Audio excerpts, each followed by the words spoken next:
ang panitikan sa panahon ng Hapon. Sulyap sa nakaraan.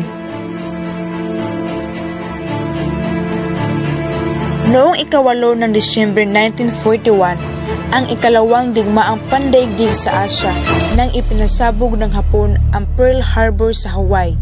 Sinasabi na ang Hapon ay matagal na nagbalak sakupin ang Pilipinas at umaasa magtatagumpay sa pakikidigma sa mga Amerikano.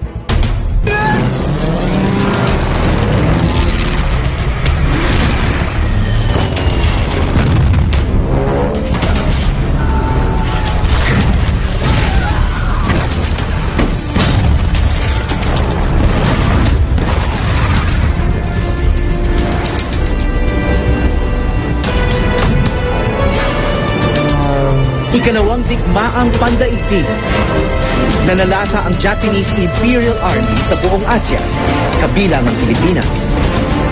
Makaraan ng 4 na taon, dumating ang puwersang Amerikano na siyang nagwakas sa kanilang pananakot. Kumalat ang balita ng pagsuko, ngunit dahil kalat-kalat na ang mga sundalong Hapon, may mga hindi nakaalam. Isa na rito si Lieutenant Hiro Onoda. Hindi siya naniwala na tapos na ang giyera at inabot ng 30 taon ang pagiging gerilya niya sa kabundukan ng Lubang Island sa Occidental Mindoro.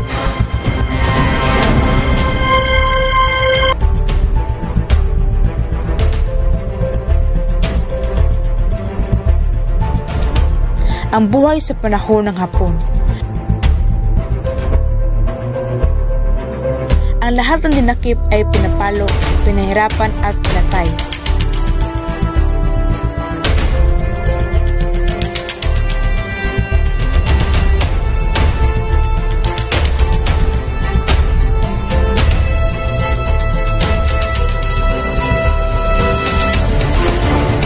Lahat na mapaghinalaan ay dinakip.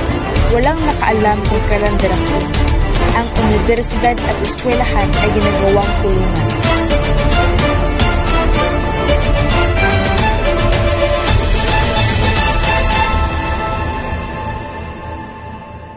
Noong ika-3 ng Enero 1942, ang pagtatag ng batas militar sa bansa. Isang araw pagkatapos sakupin ang Manila ni General Huma at ng kanyang tropa, kung saan ang lahat ng puok na masasakop ay inilagay sa pamahalaang militar ng Hapon. Ipinahinto ang pagproseso ng mga pahayagan maliban sa liwayway. Ipinagbawal ang paggamit ng wikang Ingles maging sa pahayagan at magazine gaya ng Tribune at Free Press. Ipinansura ang mga panitikan na nasa wikang Ingles. Noong ika-9 ng Abril 1942, nagkaroon ng Death March sa Bataan o ang Marcha ng Kamatayan sa Bataan. Ito ay ang sapilitang pagpapalakad sa mga nahuling sundalong Pilipino at Amerikano.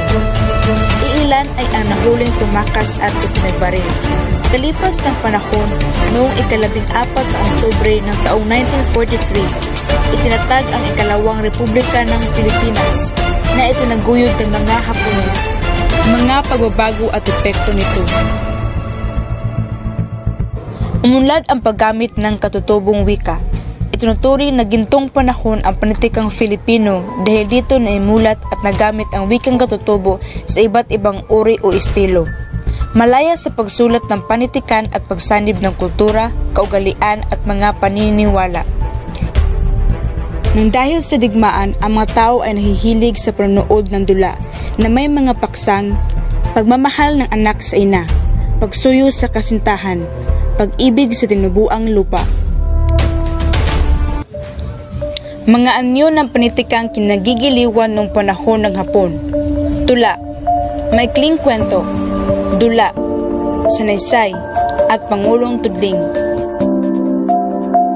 Tula, ito ay malayang taludturan na walang sukat na sinusunod. Kadalas ay walang tugma at natataglay din ng talinghaga.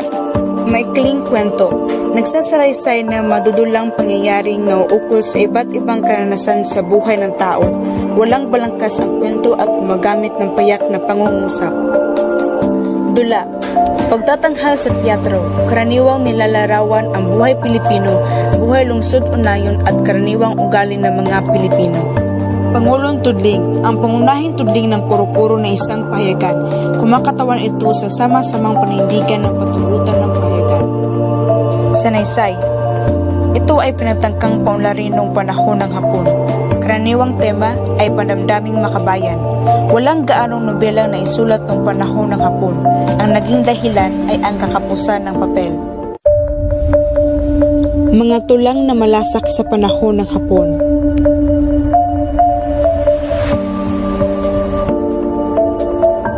Tanaga. Ito ay maikli lamang ngunit may sukat at tugma. Bawat taludtod ay may 7 pantig at nagtataglay ng matalinhagang kahulugan. Haiku. Ito ay may malayang taludturan. Binubuo na 17 pantig na nahahati sa 3 taludtod, maikli lamang at hindi nagtataglay ng matalinhagang kahulugan. Mga halimbawa ng tanaga ay sinulat ni Ildefonso Santos.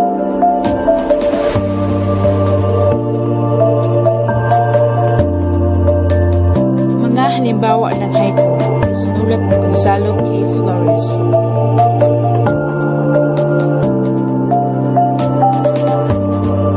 Mga tanyag na manunulat sa panahon ng Hapon.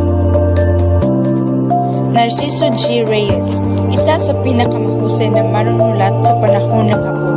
Isa sa kanyang akda ang pinili ng surian ng wikang pabansa bilang pinakamahusay na maikling kwento at napabilang sa 25 pinakamabubuting kathang Pilipino ng 1943. Francisco Rodrigo, isa sa mga natatag ng Jamaica Philippines na isang samahan ng mga mandudulang Pilipino kung saan isa sa kanyang akda ay nakilala at kinagigiliwan ng marami, ang dulang sa pula sa puti. V.M. Gonzales. Si Mr. Vicente Madali Gonzales, isa sa mga tagapagtaguhin ng politikang Filipino at tanyag na manunulat. Isa sa kanyang akda ay nakatanggap na 3 katimpala na napabilang sa pinakamahusay na kathang Pilipino sa larangan ng maikling kwento.